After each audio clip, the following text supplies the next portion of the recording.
Bercakap bila bincang soal ruang undang-undang perkhidmatan kewangan Islam, cerita pasal produk-produk syariah compliance. Apa yang PAS buat?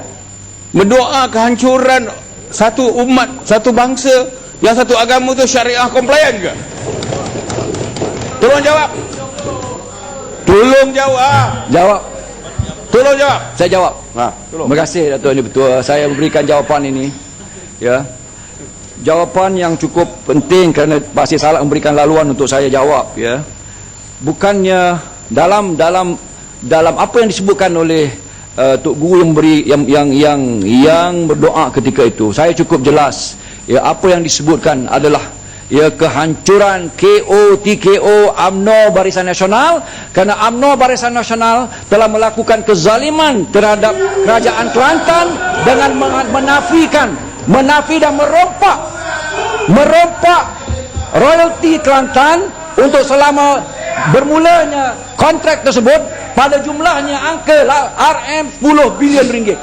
Kalaulah ini yang dimaksudkan, kalau kita, ya, Allah Subhanahu wa taala sebutkan dalam hadis Rasulullah SAW, ittaqi du'a al-mazlum fa innaha laisa bainaha wa bainallah bihijabin. Takutlah kamu kepada doa orang-orang yang dizalimi, kerana di antara mereka dan Allah sudah tidak ada lagi hijab. Apa yang dilakukan adalah doa orang-orang yang mazlum, yang dizalimi, kerana Kerajaan Barisan Nasional tidak menghormati sanctity of contract. Dalam Islam, Rasulullah menyebutkan al-muslimun anda syurutihim. Seorang Muslim itu dipegang dengan kontraknya. Tetapi jelas, karena itu ulama-ulama memang ada peruntukan ini dalam amalan doa. Terima kasih. Kita, Datuk, gentleman tak? Kita bagi Chan. Chan.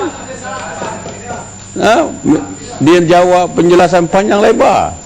No stopping. You know, we are not like you. Okey, saya nak jawab. Pertama sekali, dari segi Islam, ya, kita mendoakan kesejahteraan dan kebaikan, mendoakan ampunan. Itu dia syariah compliance, itu dia tata tika Islam, itu ajaran agama Allah, itu di dalam Al-Quran. Ada baca Al-Quran tidak?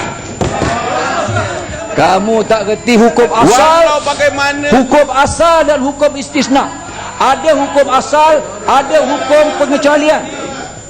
Hukum asal dan hukum pengecualian. Kami menggunakan hukum al-istisna. Jangan tak tahu hukum, nak bercakap macam orang alim. Ini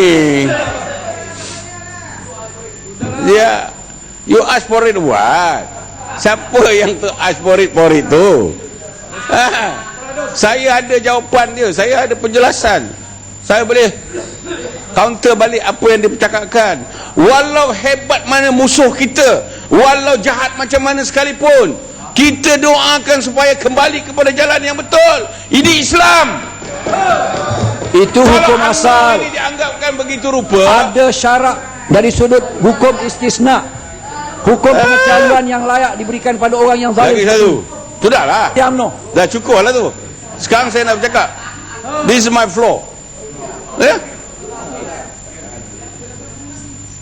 Di mana yang dikatakan kezaliman yang mewajarkan doa yang sebegitu rupa?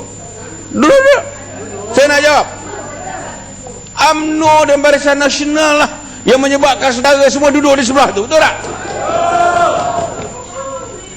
Siapa yang bawa kemerdekaan negara?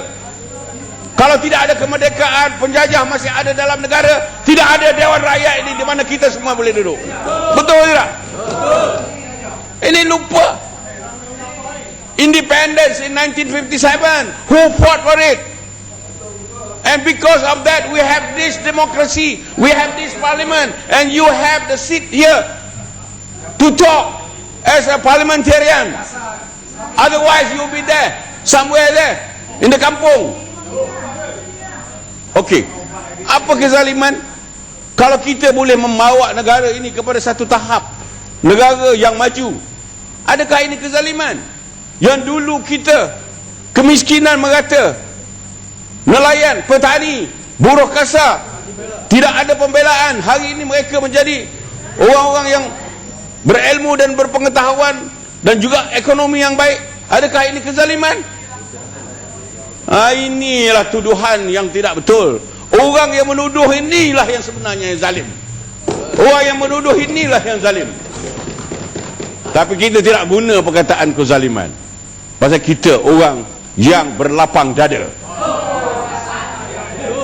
Ini Islam yang sebenar, berlapang dada.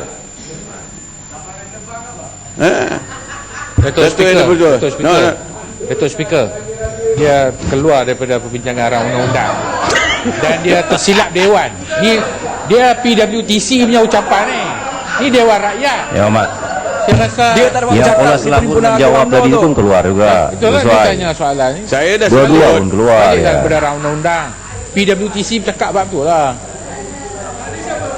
Tapi dia tak ada, dia Saya tak ada dah cakap perwakilan. dengan Pematang Power. Ni Kuala Kedah ni. Kuala Kedah ni 50-50 lah nak jadi calon. Pasal prestasi tak berapa bagus.